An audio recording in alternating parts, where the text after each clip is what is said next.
वादी कश्मीर में एक बार फिर से टारगेट किलिंग हुई है। शोपियां में मंगलवार को आतंकवादियों ने 2 भाइयों पर फायरिंग कर दी। इसमें एक की मौत हो गई और दूसरा घायल है। घायल को अस्पताल में भर्ती कराया गया है। सुरक्षा बलों ने इलाके की घेराबंदी कर दी है और हमलावरों की तलाश शुरू कर दी गई है। जानकारी के मुताबिक छोटेपुरा इलाके में दोनों भाई सेब के बागान में काम कर रहे थे। इस दौरान वहां कुछ आतंकी आए और फायरिंग शुरू कर दी। गोली लगने से एक भाई की मौत हो गई। उसकी पहचान सुनील कुमार भट्ट के तौर पर हुई है। वो 4 बेटियों के पिता थे। वहीं उनका भाई पीताम्बर नाथ पंडित उर्फ पिंटू कुमार गंभीर रूप से घायल है। उसे अस्पताल में भर्ती कराया गया है। घाटी में लगातार क्यों हो रही है टारगेट किलिंग्स?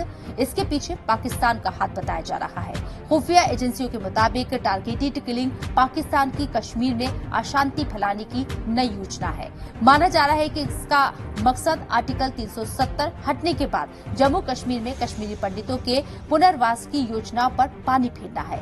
आर्टिकल 370 हटने के बाद से ही कश्मीर में टारगेटेड किलिंग की घटनाएं बढ़ी है, जिसमें खास तौर पर आतंकियों ने कश्मीरी पंडितों, प्रवासी कामगारों और यहां तक कि सरकार या पुलिस में काम करने वाले उन स्थानीय मुस्लिमों को भी सॉफ्ट टारगेट बनाया है जिन्हें वो भारत का करीबी मानते हैं।